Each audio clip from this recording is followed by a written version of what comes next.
Boa noite a todos. Estamos aqui com mais um episódio do Otorrino Talk. Hoje a gente trouxe uma convidada ilustríssima, uma professora da Santa Casa de Misericórdia de São Paulo. Mas antes da gente começar e apresentar a nossa convidada, mais uma vez eu gostaria muito de agradecer a nossa parceria com a Ferrari Medical, que é a empresa que patrocina esse podcast e que é uma apoiadora desse tipo de ação que é muito importante para poder documentar a carreira de pessoas que foram realmente emblemáticas para a nossa especialidade e que levaram a grandes contribuições. Além disso, a gente teve a chance de poder ficar junto com a Ferrari nos stands durante o Congresso Brasileiro de Otorrino, que foi agora em Salvador, na semana passada. A gente só tem a agradecer a eles e a todo o apoio que eles deram a nós. Então, assim, a Ferrari é realmente uma empresa que apoia a produção de conteúdo, apoia a história da otorrinolaringologia, né? Uma empresa aí com 50 anos de mercado, produz instrumentos próprios, instrumentos fantásticos, tá bom? Inclusive, uma novidade que vai ter para vocês da nossa página logo menos, vai ser o laringoscópio infantil que eles fizeram, tá? Um laringoscópio de criança, que assim, não tem outro igual a esse, tá certo, gente? Então, vocês vão ver no QR Code que vai ficar no canto superior do nosso podcast, onde você vai conseguir ser redirecionado para todos os vendedores da Ferrari, vai ter acesso a toda a carteira de produtos deles também, tá bom? E sem mais delongas, vou apresentar aqui a nossa convidada de hoje, tá? Diga-se de passagem, um episódio muito ilustre pra gente, porque é a nossa primeira convidada mulher, tá? Convidamos vários marmanjos até agora e a nossa primeira mulher sendo convidada hoje. Então, vou pegar aqui no telefone minha colinha para poder falar do currículo da professora. Estamos aqui com a professora Ana Cristina Kifuri, tá? Ela foi graduada pela Unifesp, Escola Paulista de Medicina, durante o ano de 1995, residência médica pela Faculdade de Medicina da Santa Casa de São Paulo, de 96 a 98, mestrado e doutorado pela Santa Casa de São Paulo, em 2002 e 2006, com enfoque em surdez súbica e idiopática, médica assistente da Santa Casa de Misericórdia. Ela foi colaboradora eleita da prova de título de especialista da ABOL desde 2010 e tendo sido a presidenta do comitê da prova de título de 2021 e 2022. Além disso, ela participou de inúmeras bancas de mestrado e de doutorado, ali por volta de quase 20, pelo menos, e também tem título como um acupunturista, né? Que é uma coisa que eu acho que vai ser legal de a gente conversar, porque não é a primeira otorrino, ou o primeiro otorrino que eu conheço que tem esse título em acupunturista. Acho que vai ser um tema legal de a gente poder falar junto. Então, professora, muito obrigado por ter aceitado o nosso convite. Espero que seja uma conversa muito prazerosa e que a gente possa contar um pouco das suas contribuições para a nossa especialidade. Eu que agradeço, Rafael. E é muito legal, como você falou, tá sendo a primeira mulher. E mais encantada ainda, porque eu vi todos os nomes que apareceram aqui. E todos são meus ídolos também, né? Foram nomes que formaram muito a otorrino, fizeram crescer muito a otorrino e continuam formando, e são muito importantes. Então, para mim, é uma honra estar aqui, poder conversar um pouquinho com você. Muito obrigado, professora. E realmente, para a gente, tem sido uma honra muito grande poder ter trazido a primeira convidada mulher nesse sentido, porque a sociedade hoje em dia ela tem uma presença feminina muito forte, né? E a gente pega a senhora, a professora Vilma, por exemplo, que é uma voz fortíssima lá dentro, né? Até a professora Norma, que também é uma docente nossa, a professora Sheila, que participou muito, né? Inclusive, a última edição do tratado, a doutora Sheila, que foi uma das pessoas que capitaneou. Então, assim, essa presença, ela realmente tem que ser dado uma força muito grande para ela, porque ela é realmente muito importante. E sem mais delongas, professor, a gente sempre costuma começar nosso podcast procurando saber um pouquinho da vida do nosso convidado, né? Assim, como que foi sua vida? Onde que a senhora nasceu? Onde que a senhora morou? Onde que a senhora viveu? E como que foi sua chegada até a decisão da medicina e a decisão pelo otorrino? Conta um pouquinho pra gente. Bom, eu sou de São Paulo, nasci aqui em São Paulo. Meus pais moraram um tempo no interior, mas eu sou a caçula, nós somos em 3. Eu já nasci aqui e sou paulista, daquelas que nunca brincou na rua. Graças a Deus tive uma boa base, meus pais já tinham condições para dar uma boa base, uma boa escola, mas desde pequena eu sempre falava que eu queria ser médica. Eu achava bonito, eu achava demais ver os outros cuidando, mas não aquela coisa de misa, eu quero fazer o bem ao próximo. Eu gostava da coisa mesmo, de poder saber o que está acontecendo. Isso foi desde pequena. Só que quando eu queria e pensava, na verdade, o meu primeiro pensamento não era otorrino. Meu primeiro pensamento era neurocirurgia. E eu fui crescendo e eu falava assim, gente, é muito interessante entender a cabeça. E quando você tem alguns problemas em família, você vai, acho que aprofundando mais o interesse. Aí prestei vestibular. Na verdade, quando eu fui prestar, medicina sempre foi a primeira escolha. Mas eu fiquei um pouquinho na dúvida, porque eu sempre gostei muito de saber me defender ou defender ao próximo. Então, direito também foi uma coisa que também me atraía muito, mas a medicina era mais puxada, então eu acabei indo para lá. Comecei a faculdade, fiz a Escola Paulista de Medicina. Na verdade, por que eu escolhi a Escola Paulista e consegui entrar, graças a Deus? Porque quando eu estava no colegial, eu tinha uma amiga que o irmão fazia Escola Paulista de Medicina. E um dia ele levou a gente lá. E eu fiquei encantada. E na época que eu prestei o vestibular, era aquele vestibular que era tudo unido. HC, Ribeirão, Escola Paulista e Santa Casa. Então eu tinha que escolher qual a minha primeira opção. E coloquei Escola Paulista. Onde só? E aí entrei. Que bonito, e fui professor. muito feliz. Nossa, fiz muitas amizades e aprendi muito. Aí, na residência, né, vem aquela coisa, presta residência, a otorrino é muito concorrida. Por que eu escolhi otorrino? Eu queria uma especialidade no início que era neurocirurgia. Mas quando você entra na faculdade, você vai conhecendo um pouquinho mais como funciona cada especialidade. E embora eu continue adorando muito, porque eu acho extremamente interessante, se hoje a gente sabe que ainda é difícil, já que falamos, né, mulher e tudo, e hoje a maioria na medicina é mulher e tudo, mas ainda é uma área muito puxada, não só para a gente crescer lá dentro, mas para a gente também ter a sua vida pessoal e tudo. Falei, gente, será que eu vou aguentar? Embora eu gostasse muito, eu falei, vamos pensar duas vezes. Eu queria uma área clínica, eu gosto de falar com o paciente, mas eu também queria uma área mais atuante, uma área cirúrgica. E a otorrino me cativou, e foi aí que eu prestei a otorrino. Quando eu prestei, claro, a escola, como eu te contei antes. Eu fiquei como primeiro excedente, porque veio uma vaga que estava no Exército, entrei na Santa Casa e falei, é lá que eu vou. Era uma escola extremamente reconhecida, muito cirúrgica, uma qualidade excelente, e para lá fui. E fui muito bem recebida. Muito. Nossa, Na verdade, legal. eu cheguei até com medo no começo. Falei, nossa, tô chegando da Escola Paulista, o pessoal vai me odiar, tudo. E, nossa, eles me receberam, assim, com braços abertos. Isso que a senhora falou é uma coisa interessante. Para quem estiver ouvindo a gente, às vezes não entende a magnitude que são essas rivalidades entre as escolas médicas aqui em São Paulo, tá? Eu sou mineiro, vocês me conhecem já dos nossos perfis e tudo mais. Em Minas Gerais não existe esse negócio de ficar brigando dentro da faculdade. E o pessoal de São Paulo aqui, eles são muito aguerridos com isso mesmo, que é uma rixa danada. É índio pra lá, que é o pessoal da Escola Paulista, é porco pra cá, que é o pessoal do HC, tem a cobra, que é da Santa Casa. Então, assim, isso é realmente uma questão aqui em São Paulo, tá? É levada bem a sério. Inclusive, eu tenho um chefe meu da Cabeça e Pescoço, que ele fez graduação no HC, fez cirurgia geral no HC e fez Cabeça e Pescoço na Paulista. Ele até hoje ele fala, tem gente que me chama de porco, tem gente que me chama de índio, eu não sou de lugar nenhum, né? Então, pra vocês entenderem, esse dilema que a professora tá falando aqui é um dilema real, tá? Não era uma coisa assim dela só falar, poxa, realmente eu imagino tanto que deve ter te incomodado na época. Principalmente porque lá atrás essa rixa era muito mais acirrada ainda, né? Muito mais. As E a coisas gente ficam até acaba mais sendo light. muito bairrista, né? Sim. São Paulo, apesar de ser muito grande, é uma cidade que acontece dentro de pequenos lugares, né? Assim, você fica circundado da sua redoma ali, é um ovo ali, você vai vivendo ali dentro. Mas, assim, ótimo saber que a senhora bebeu o seu conhecimento, assim, em duas instituições Grandes incríveis, né? Em faculdades. grandes instituições, né? Acho que isso só completa muito o seu repertório, né? Assim, e como você falou, poxa, um volume cirúrgico absurdo que tinha na Santa Casa e continua tendo até hoje, né? Muita coisa. Hoje já não é como era antes, infelizmente, mas ainda supera da Paulista. Isso é uma coisa muito boa, porque faculdade, a parte escrita, o estudar, tudo é muito importante. Agora, a residência, isso não deixa de ser importante. Mas a prática... Gente, você não forma um cirurgião sem você fazer uma prática. Né? Então, eu acho que isso é importante a gente pensar onde que a gente vai operar, onde que a gente vai ter uma possibilidade para isso. Sim. E nesse caso, acho que a Santa Casa e a Escola Paulista dialogam bastante, porque a gente sempre busca campos para poder operar, né? O Hospital São Paulo realmente ele tem muitos problemas, mas, por exemplo, eu ainda consegui sair da residência com um pouco mais de 100 amígdalas, com 40 e poucas sinusectomias, saiu muito né? bem. Consegui sair bem porque a gente tem vários campos de estágio externos, né? A Santa Casa é um hospital com a veia assistencial muito forte, né? Diga-se de passagem, um dos pouquíssimos lugares que tem pronto-socorro porta aberta, né? Que somos nós Eu acho e a que Santa Casa, né? A Paulista ainda...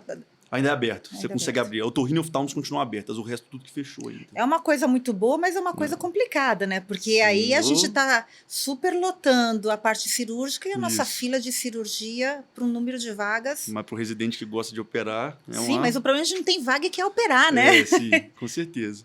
Então, ótimo, professora. Bom saber, assim, dessa formação toda que a senhora teve. E uma coisa muito legal que teve no seu currículo, que eu achei bem peculiar, foi o seguinte.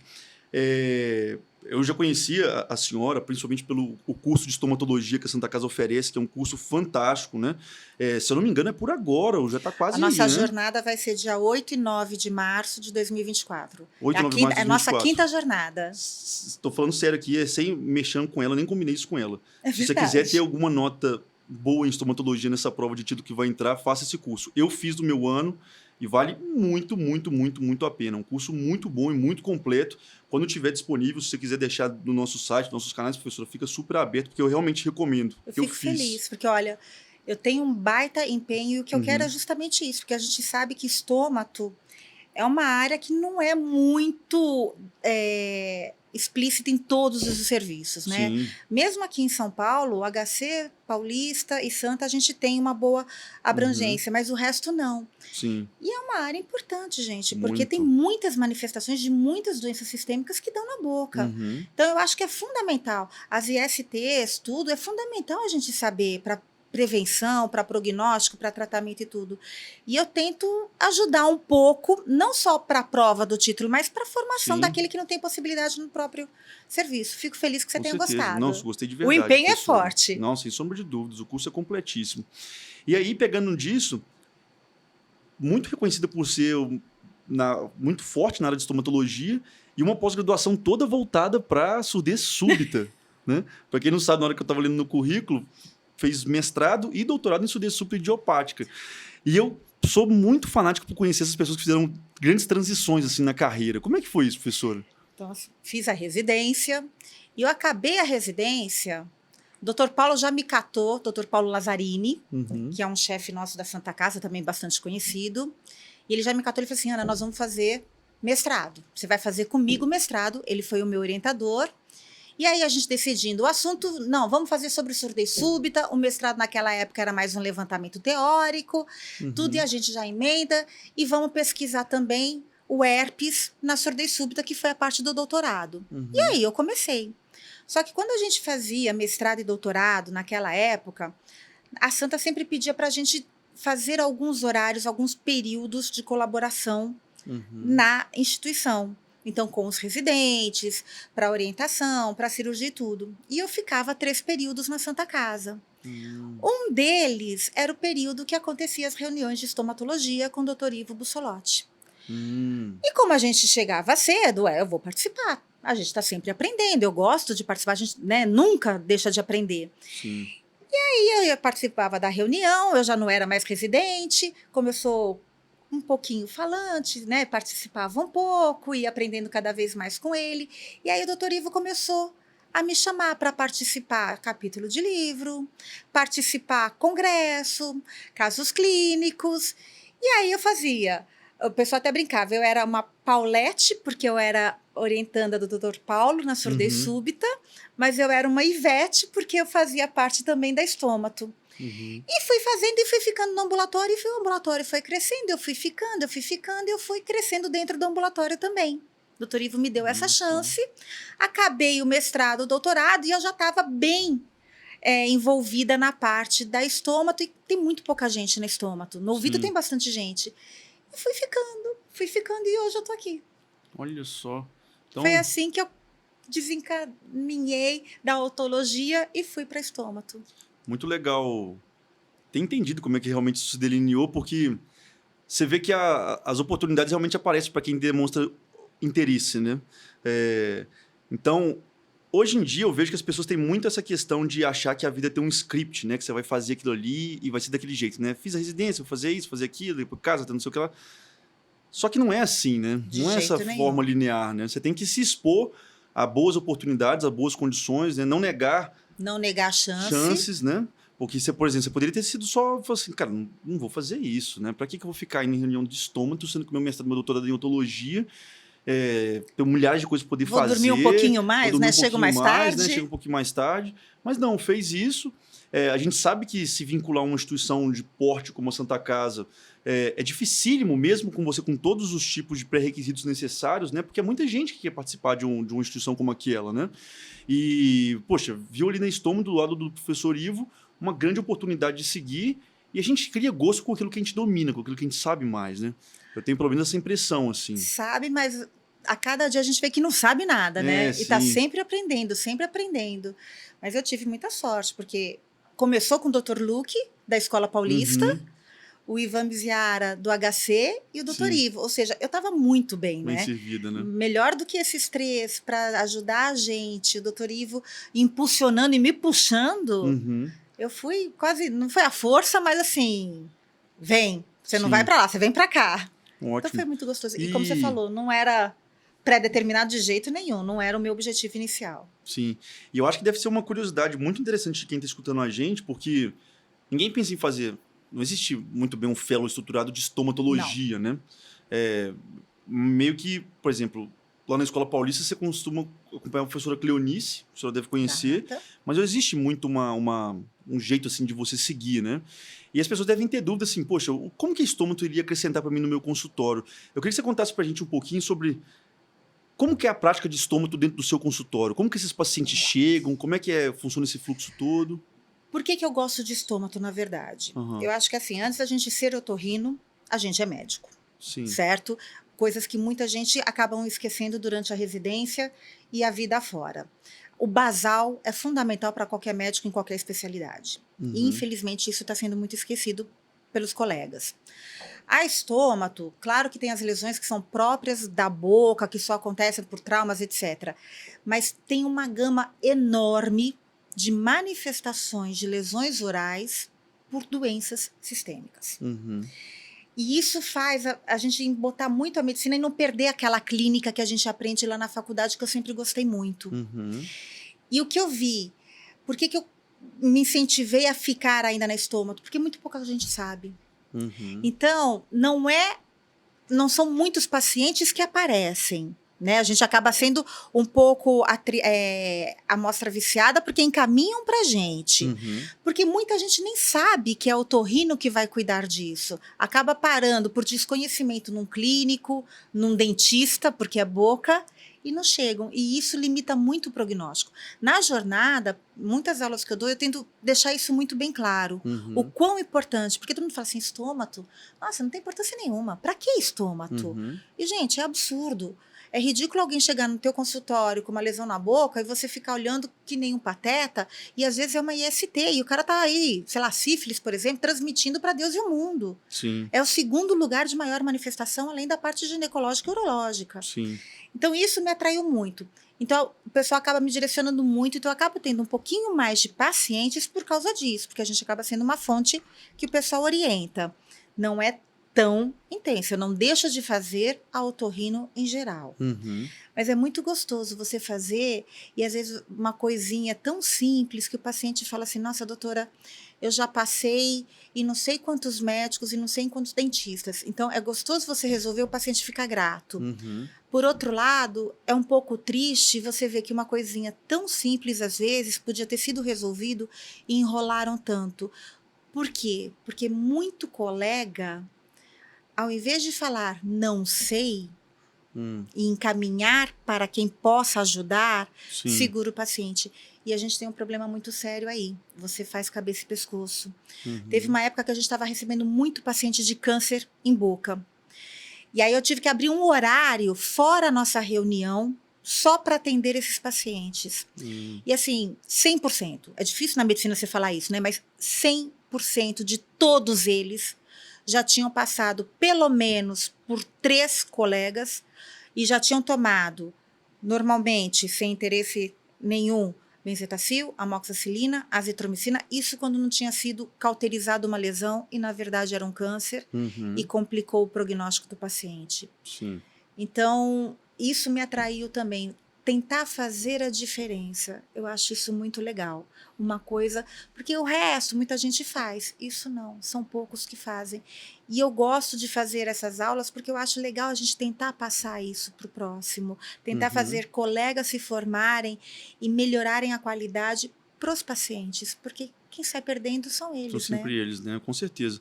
Isso que a senhora falou é um clássico do clássico do clássico do clássico. Porque quando chega pra gente, né, e a gente lá na Escola Paulista, a gente acaba recebendo os pacientes pela Rede Cross, né, que provavelmente é a mesma que vocês também recebem lá, a gente só recebe o caso que já foi, assim, muito e muito, muito mexido. E Né? o prognóstico E limitado, o né? prognóstico limitadíssimo, né? Esse cara, ele não começou, o paciente não começou a lesão dele com T3 ou com T4 de boca.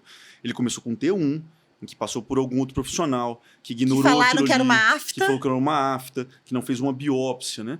Assim, é quase que mandatório, né? Eu conheço poucas coisas na boca que você viu uma alteração, que ela permaneceu por mais de 2, 3 semanas, que não requer uma biópsia, né? Por isso que eu É digo, poucas coisas, não né? precisa ser otorrino, não precisa ser É. estomatologista, é ser médico. Ser médico, né? Só tem um raciocínio muito básico em relação a isso, né? E essa rede de encaminhamento eu acho ela fundamental, porque você ganha em vários sentidos nisso. Né? Primeiramente, o paciente ganha, isso é o mais relevante. Segundo, não tem demérito nenhum em você passar um paciente para um colega. De jeito nenhum. Nenhum. Você vai sair melhor porque o paciente vai entender que você sabe o que você está fazendo, que você reconhece suas limitações, o seu colega vai te agradecer, provavelmente vai ter uma troca muito interessante ali, igual, por exemplo, acontece entre os cabeças e pescoços endocrinologistas, por exemplo, e o grande marketing que o médico faz é o marketing com o seu doente ali dentro do seu consultório e com o seu colega. Tá? Na minha opinião, assim, é fundamental. Se você não tem uma boa relação com seus colegas, se não é aquela pessoa que compartilha, né? que faz todo mundo crescer junto, as pessoas não vão querer te ajudar também. Né? E você fica limitado. E você fica é limitado. triste isso, né? Isso. É Eu muito. também acho. Coitado de quem não tem um amiguinho para pedir ajuda. Justamente. Essa é a verdade. Justamente. Então, eu acho isso fundamental. Muito legal assim, ver sua concepção por trás da estomatologia. Eu já imaginava isso da senhora, né? Porque quem gosta disso, né? Eu particularmente também gosto, estava conversando com a senhora agora, é porque ainda gosta daquela pegada clínica boa ainda que tem a estomatologia, né? Que tem essa repercussão com diversas áreas do organismo e com outras doenças sistêmicas. E, além disso, professora, acho que tem uma parte da sua carreira que a senhora teve uma contribuição fantástica, assim, né? Que participa há décadas já disso, né? Mais de uma década praticamente, que é a comissão da prova de título, né? Que é uma prova que eu, sinceramente, acho que ela melhorou muito, muito, muito, muito dos anos para cá. Assim. Ai, que bom. Eu tenho os nossos alunos, né, dos nossos cursos, eu fiz um levantamento dos últimos 7 anos da prova, de todas as questões que caíram, né? E, assim, é nítido, de 2019 para 2020, é uma quebra de paradigma total, assim. A prova parou de ser uma prova de rodapé de livro, completamente, para ser uma prova cuja, pelo menos essa é a minha percepção, né? A senhora que está lá dentro me corrija se eu estiver errado. Vocês querem pegar o candidato que não teve vivência prática, né? Você coloca uma imagem de exame físico, uma imagem de intraoperatório, por exemplo, na prova do ano passado, né? Você tinha que saber que era uma lesão por herpes zoster na prova aberta, inclusive. Na prova de enologia, você tinha que saber, por um vídeo de endoscopia durante o intraoperatório, saber que aquilo ali era um draft 3. Né? Então, assim, a pessoa que não teve contato prático de verdade, não tem lugar que vai dar isso para ela. Né? Ela não vai conseguir aprender isso se ela nunca tiver visto isso. E eu, particularmente, achei que isso foi uma mudança muito benéfica para a gente. Eu queria que você contasse como é que foi isso, né? Como é que foi você entrando dentro dessa parte da sociedade, como é que foi seu caminho ali dentro da sociedade. De novo, foi meio sem querer. Eu estava em Natal, no congresso, e aí a doutora Rita Soler, acho que vocês conhecem também faz estômato. A gente estava indo, esperando no farol para atravessar a rua para ir para o congresso. Ela chegou do meu lado assim, Aninha, eu acabei de sair ali da reunião com o pessoal do comitê e a gente está precisando de gente. Eu já coloquei seu nome, tá? Eu vou te avisar quando vai ser a próxima reunião. Eu tinha saído da residência fazia pouco tempo. Eu falei, tá. Eu não tinha muita concepção, muita noção do que era o comitê ainda. Mas, ok, legal, né? Vou participar de alguma coisa a mais. É sempre bom você começar a se enfronhar. E comecei como quem não quer nada. E também dentro do comitê, aí eu fui me enfronhando. Por quê? Eu acho que as pessoas às vezes acham assim, nossa, a prova do título é uma prova para complicar a vida do colega. Gente, não é. Primeiro porque não é um concurso, você não está concorrendo com ninguém. E segundo, o intuito ali é para a gente fazer com que o meu colega do lado tenha a mesma qualidade do que eu. Eu acho que isso é muito importante e porque nossos pacientes falem bem da otorrino e não todo mundo fique sucateado. Nossa, eu passei com o otorrino, ele fez isso, todos os otorrinos são iguais. Não. Uhum. E a gente está tendo um problema muito grande no nosso país, abrindo um número enorme de faculdades, nem sempre com qualidade, com professores com mestrado e doutorado. Então, a parte basal dos médicos está ficando um pouquinho a desejar. E o número de residências também está abrindo muito. Algumas servindo como mão de obra barata. Sim. Essa que é a verdade. Sim. E a gente não pode deixar isso acontecer. Eu sei que é muito fácil falar, na prática, a gente resolver isso é muito mais difícil. Sim. Mas a gente tem que conseguir fazer, de alguma forma, isso melhorar. Então, quando eu comecei a ficar um pouquinho mais ativa, né, quando a gente já estava quase virando presidente e tal, o nosso enfoque da prova foi exatamente isso que você acabou de falar.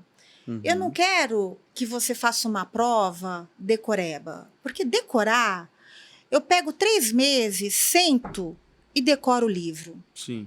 Isso a gente pode colocar qualquer um para fazer. E não é porque você decorou um livro que você vai conseguir colocar aquilo em prática. Sim. Muito pelo contrário. Você leu o A, você leu o B, você leu o C, mas nem sempre você consegue juntar as letras. Então, a gente falou assim, não, vamos fazer isso uma coisa prática, porque o que me interessa é como você vai conduzir o paciente no consultório. Então, é saber como você sabe fazer o raciocínio. A nossa prova hoje é totalmente focada pro raciocínio. Sim. Claro que na teoria vão ter algumas coisas que não são rodapé, mas que você tem que ler, você tem que estudar. Óbvio. A gente ainda, na teórica, também tenta puxar um pouquinho para a prática. E na teórico-prática é totalmente isso. Totalmente prático. Então, por exemplo, eu sou preceptora na Santa Casa. O pessoal fala assim, vocês dão dica para quem é do lugar de que vocês... De jeito nenhum. A coisa é muito séria. A gente assina um termo de confidencialidade que a gente não pode passar. Se alguém é pego, isso é complicação jurídica. Sim. De fato. E já pegamos, às vezes, questão que vazou, a gente foi atrás, a gente trocou questão e tudo. Então é muito sério a coisa, gente. Sim. Não é balela, não é que a gente senta 5 minutos, faz uma questão e bota na prova lá. De jeito nenhum. Sim. Eu também tive experiências, assim, muitos dos meus chefes também fazem parte das provas e eu garanto, por A mais B, cara, a gente não sabe de nada. A gente está num comitê nada que hoje está disso. muito bem redondinho e assim, a gente confia muito em todo mundo que está lá dentro. Sim, sim. Porque se um cai, todos caem, né? Porque Na verdade, porque vira... Isso, porque eu acho que é uma grande missão nossa mesmo é levar cada vez mais a credibilidade da sociedade. E é já isso tem que eu crédito, quero. muito crédito, só que a gente tem que fazer ela ser o nosso ponto em comum, né? O nosso esteio ali, esse né? é um ponto muito importante. Nosso Porque, como eu alicerce. falei, a prova eu não estou fazendo concorrer com ninguém, é com você mesmo. Isso. É com o teu estudo e com o teu emocional. Infelizmente, o melhor seria a gente fazer um tete-a-tete, vendo você atender, vendo você operar. É inviável isso, pelo menos nos dias de hoje ainda, com o número de otorrinos que a gente tem. Sim. Então, a gente ainda precisa fazer prova. É a forma que a gente tem como avaliar. E aí, a gente bota isso. Então, na hora que a gente discute um caso, eu já exercito os meus residentes a fazerem essa lógica. Então, quando alguém chega para me passar uma história, para na história. Com essa história, o que você pensa? Sim. Qual o leque de hipótese diagnóstica? Aí ele vai para o exame físico. E agora, com o exame físico, para que parte você começa a maestriar? O exame físico, acho que é isso. Então, o que você vai pedir de exame? Quando você pede exame, se você pedir esse, o que você espera no exame? Sim. Porque, infelizmente, a gente vê muitos colegas que não olham na cara do paciente, estão no computador, não examinam, não tem lógica e já tem no computador uma bateria de exames. E pede. Aí chega o exame, uma tomografia. Eu achei, sei lá, um osteoma frontal. É isso que é a causa de sei lá o quê. Então não consegue concatenar, não sabe nem o porquê que está pedindo exame, o que ver no exame. Sim. Esse cara, a gente não quer que seja um colega nosso com um título igual a nós. Sim. Então, além de a gente tentar triar isso, é uma forma também, embora não seja o objetivo do nosso comitê, de ajudar o comitê de treinamento e residência em forçar os serviços a aprimorarem. Então, quando a gente faz a prova, a gente tem toda a estatística de vocês da prova. Anota como foi a desenvoltura na parte da otologia, na parte da autoneuro, na parte do sono, na parte da estômato. E isso por aluno por serviço, por área, e isso é mandado para os serviços. Então, por exemplo, você é chefe de um serviço, a gente manda, olha, na otologia seus alunos não foram muito bem. Seria um feedback para você falar, epá, tenho que catar os meus preceptores que são da otologia para melhorar um pouquinho a formação nessa parte. Uhum. Então, é uma forma que a gente Olha que encontrou, interessante, não professora. só para a gente dar o título e você poder trabalhar, porque hoje cada vez mais não basta ser só do MEC e conseguir o RQE, né? Muitos lugares exigem o título de especialista. E aquelas residências que não são do MEC, você tem que ter o título para conseguir o teu RQE e trabalhar aí fora para operar, etc. Mas além de fazer isso, a gente tenta de alguma forma melhorar a qualidade do serviço. Olha só, essa informação que a professora trouxe aqui, diga-se de passagem, eu não conhecia ela. Vocês não tinham abrangência não disso, tinha abrangência né? disso. Eu não sabia que vocês conseguiam ter essa base de metadados assim, para poder reportar para os serviços no intuito de poder melhorar. Isso tem quanto tempo que já é assim? Já faz um bom tempo que a gente faz isso. Nossa. E agora é mais fácil ainda, porque com a plataforma que a gente está usando, por causa da pandemia, a gente teve que acabar virando tudo online, tudo. Eles ajudam muito mais, mas antes já tinha isso, já se mandava. Hoje é muito mais triado. Então, se você me perguntar qualquer estatística, eu tenho tudo. Como foi o teu serviço, quantos alunos seus passaram, quantos não passaram. Olha só. E isso se pode implicar na nota do teu serviço. Então, se tantos residentes não passam na prova em anos consecutivos, a gente conseguiu colocar isso no estatuto da ABOL, você vai ter uma nota diminuída. Então, é uma forma de eu falar assim, se mexe. Claro que uma residência é uma troca de mãos, né? Eu preciso de alguém que trabalhe para mim e, em troca, eu vou oferecer o conhecimento para essa pessoa. A gente quer que essa troca seja justa, seja honesta. Sim. É isso. Nossa, legal, professora. Nossa, fantástico mesmo. É legal porque, às vezes, nem sempre a gente consegue encontrar canais fáceis para saber que essas informações existem, que elas acontecem. Eu acho que... É óbvio que isso já tem um tempo que está começando, mas a tendência é que isso intensifique cada vez mais, né? Nossa, achei muito bom saber que a sociedade tem se preocupado com o... E por isso que no comitê, você pode ter certeza, todos que estão lá, a gente também já colocou isso em estatuto, já tem pelo menos no mínimo 3 anos pós prova do título, pós você sair da residência, para já ter um pouco mais de experiência. A prova é feita, então, por exemplo, a área do sono é feita por quem atua na área do sono. A estômago é feito por quem atua... Então, para serem questões bem feitas, claro que de vez em quando acaba tendo um erro e tudo, mas a gente tenta fazer o nosso melhor, tá certo? Para poder selecionar de uma forma justa todo mundo.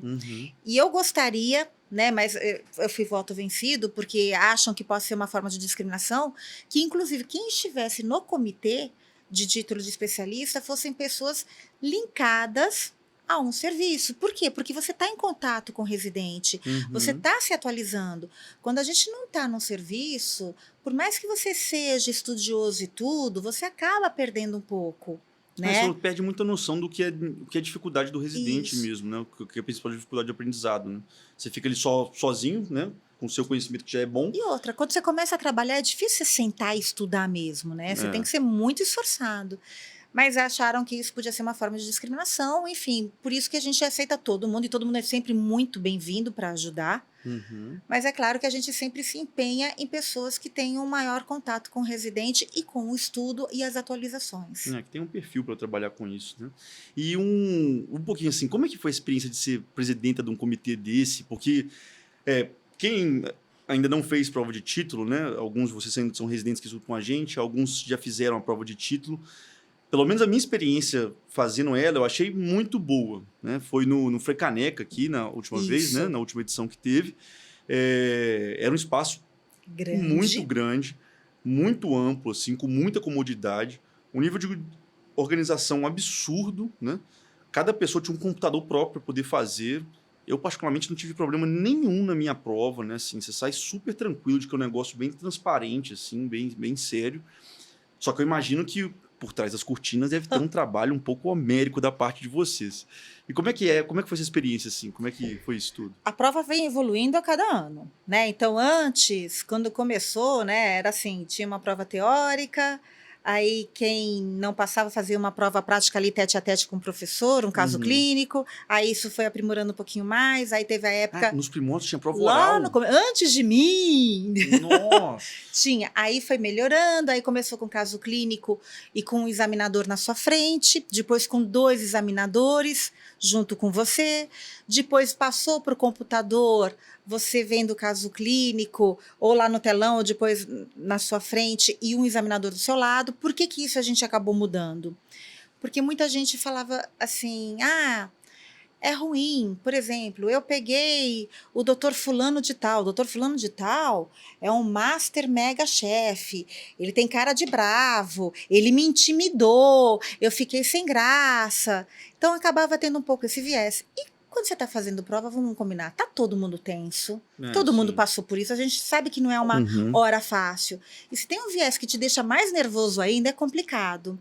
Então, a gente tirou o examinador. Então, é você e o computador. É você e tua cabeça, na verdade, que eu acho que é mais difícil ainda. Sim. E aí, com a pandemia, a gente teve que se reorganizar, né? Porque a pandemia aconteceu dia 16 de março, o meu curso foi dia 13 e 14, lá nas jornadas, os residentes, doutora, vai ter a prova? Não vai ter a prova? Nem a gente sabia. Veio a pandemia, fechou tudo, a prova foi adiada, ninguém sabia como ia acontecer. Só que assim, os alunos precisavam fazer a prova, muitos por causa do RQE. Sim. Muitos não tinham como trabalhar. Então, a gente tinha... E a coisa não melhorava, não melhorava. A gente conseguiu encontrar uma plataforma que já fazia algumas outras provas, por exemplo, a do Enem. E a gente conseguiu fazer. Não, dá para fazer por computador, cada um na sua casa, tendo uma segurança que a informática dessa plataforma, dessa empresa oferece, para ser uma coisa justa, honesta, isonômica, e que a gente possa ter um resultado. E era o que a gente tinha para aquele ano, que foi 2020. Só que foi só a teórica, porque a gente não tinha tanta experiência e tal. E fizemos. Deu certo. 2021, a gente queria voltar para o presencial, nos padrões antigos. Só que a Covid ia, voltava. Não, vamos ter que se organizar, vamos deixar a plataforma. E aí a gente já foi triando com o pessoal da plataforma, fazer a prova prática, se dava para fazer de uma forma também segura.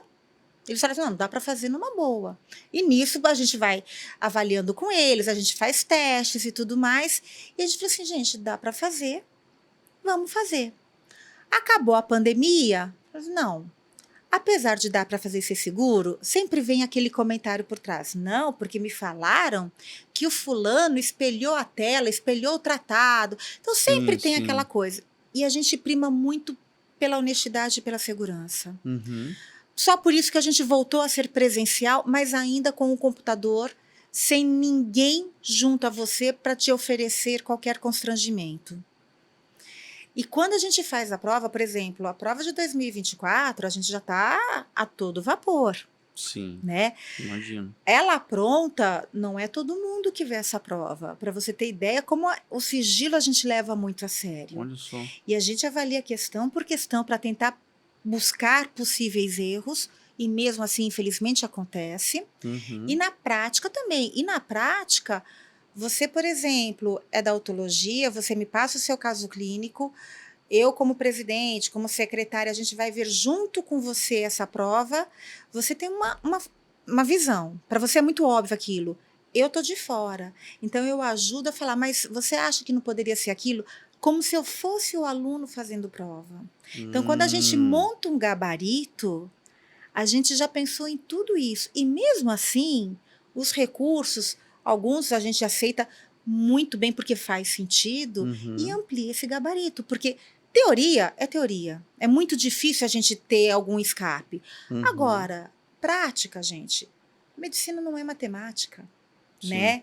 Então, o raciocínio, às vezes para mim é tão claro que eu queria aquilo, mas o aluno vai lá e ele pensou por um outro lado e faz sentido o que ele pensou.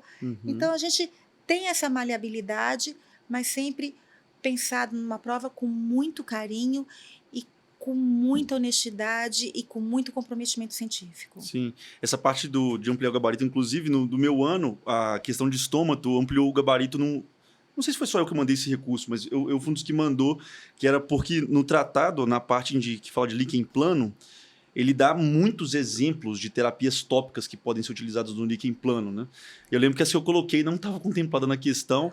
Eu nem sei se usa tanto na prática assim, essas que eu nunca tinha visto, tipo tacrolimus, ácido retinóico. Foi bom você falar isso. Todas Porque, essas assim. Com, né, a parte do computador e tudo, as coisas vão evoluindo. Uhum. Recurso antigamente era uma coisa que não existia, Sim. né?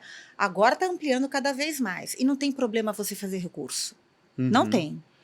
Desde que você faça um recurso, porque você acha de verdade que aquilo é justo Não tá ser fazendo incluído picardia, né? Porque quer ganhar numa... questão no grito, Então, né? só que, por que eu estou falando isso, né?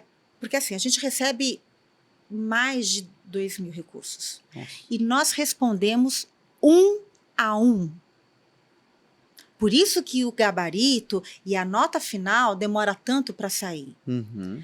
É 1 a 1. Então, aquele recurso que vem, que faz sentido, ok. Por exemplo, esse exemplo que você deu, realmente, por exemplo, vitamina A, tudo.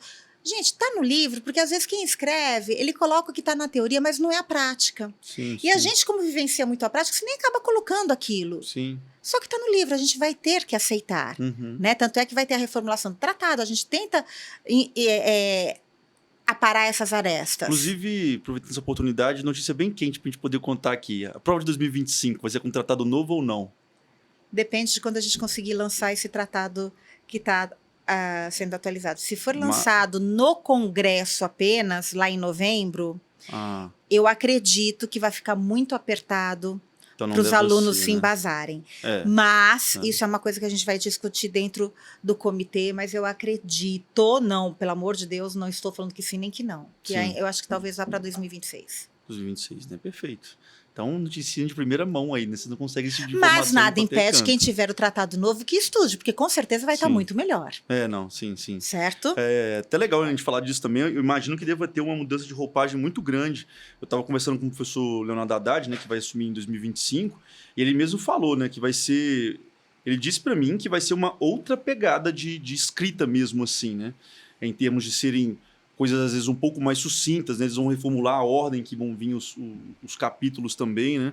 Então, ele me disse assim, que vai ser um negócio bem legal, que realmente vai ficar vai aprimorar muito o jeito que ele vai vir. Eu espero também, não faço parte da editoração da coisa, mas a gente espera que seja um tratado que a gente consiga trazer, afinal de contas, é um tratado, então as informações, a nossa área, por exemplo, de estômago, está um pouco enxugada, porque a gente, da primeira edição, nós tínhamos 5 volumes, isso foi reduzido, então muita coisa foi cortada, e para a nossa área a gente foi muito prejudicada. Eu estou tentando lutar para ver se eu aumento um pouquinho, se eu conseguir, eu posso conseguir deixar a nossa bibliografia toda embasada no tratado, se a gente precisar de uma suplementação com o Neville. Sim. Mas vamos ver.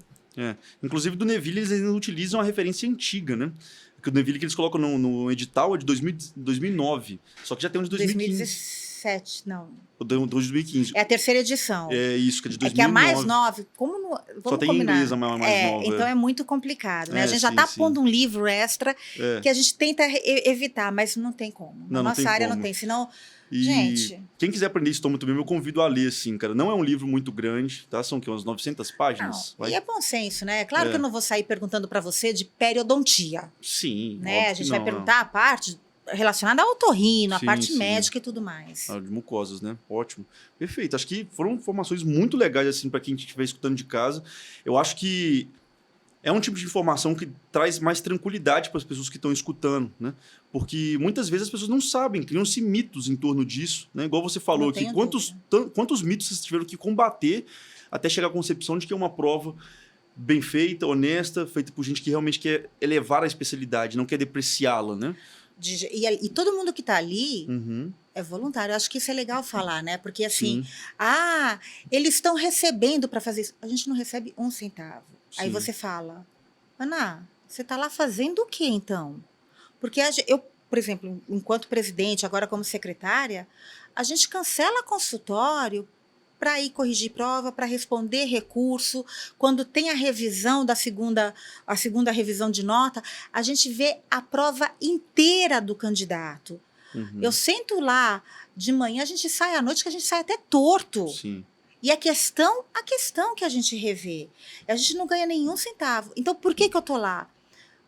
Porque a gente acha que a gente pode fazer a diferença no sentido de, não porque eu sou boa, porque eu sou melhor de jeito nenhum, mas porque eu acredito que eu tento fazer o melhor pro aluno. Eu não quero, com perdão da palavra, ferrar o aluno de jeito nenhum. De jeito nenhum.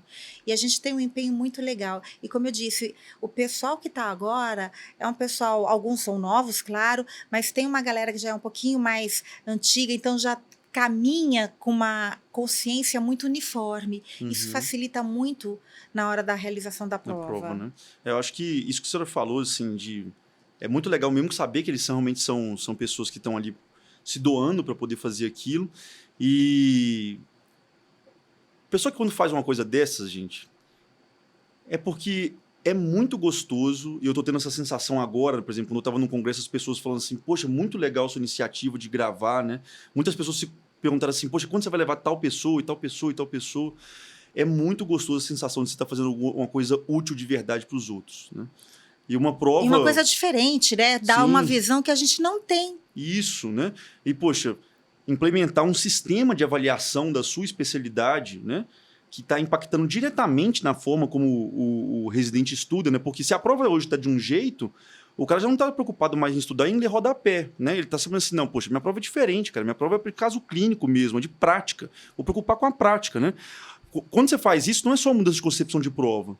Está mudando a base lá embaixo. Exatamente. Né? As pessoas vão começar a se preocupar com outras coisas, né? Elas não vão ter aquela taquicardia, aquele aperto no coração de saber, cara, vou ter que ler todos os rodapés daquele livro louco. Não.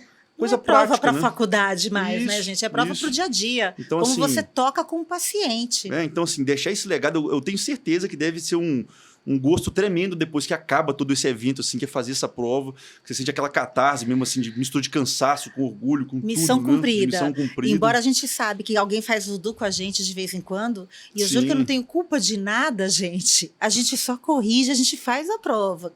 Cada um estuda e aplica aquilo que estudou. Justamente. Então, mas é uma sensação de missão cumprida. Com certeza. E eu, particularmente, para uma pessoa que fez a prova recentemente, muito obrigado mesmo.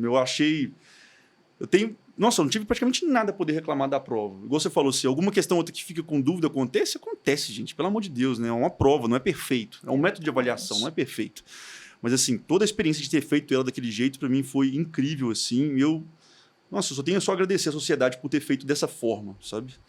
E, professora, chegando um pouquinho mais agora para o nosso final, assim, eu sempre peço para os professores que vêm aqui junto com a gente de deixar uma mensagem, assim, uma mensagem final para a pessoa que está assistindo a gente, principalmente para o residente, para o médico já mais formado, há mais tempo. O que a doutora Ana Cristina gostaria de deixar de mensagem para as pessoas? Eu acho que, como mensagem, acho que é o que todo mundo fala, né? A gente tentar fazer o nosso melhor. Para a gente fazer o nosso melhor, a gente tem que brigar por uma base boa.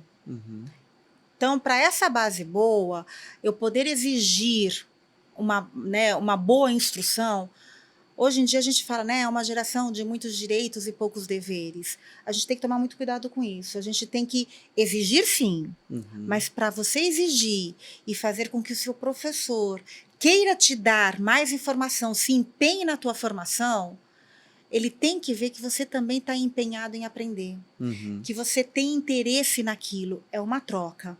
E é isso que te faz ser um bom médico, ter uma boa base, não só teórica, mas também chegar numa cirurgia, saber anatomia, mostrar para o preceptor, olha, eu estudei, eu sei que é assim, assado, isso faz crescer. E aí você vai conseguir ter um pouco mais de sucesso, uma certeza de sucesso.